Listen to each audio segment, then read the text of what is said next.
ചീനച്ചട്ടിയിലേക്ക് കുറച്ച് വെളിച്ചെണ്ണ ഒഴിച്ചു.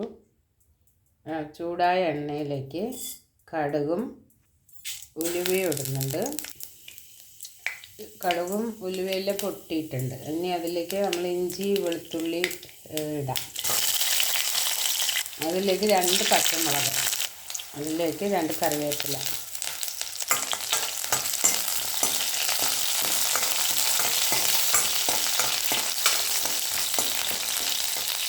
ഇതിലേക്ക് മുളക് പൊടിയും മഞ്ഞൾപ്പൊടിയും ആഡ് ചെയ്യാം.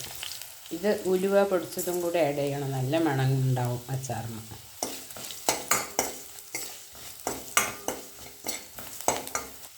ഇതിലേക്ക് ഉപ്പിട്ട് കൊടുക്കണം. ഇത്തിരി നല്ലോണം ഉപ്പിടാം.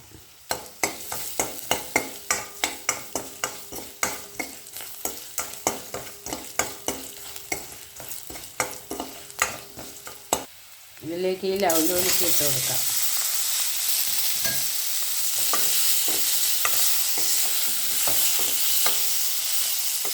ലവലോലിക്ക തിളപ്പിച്ച വെള്ളം തന്നെ ശകലം ഒഴിച്ചു കൊടുക്കാം.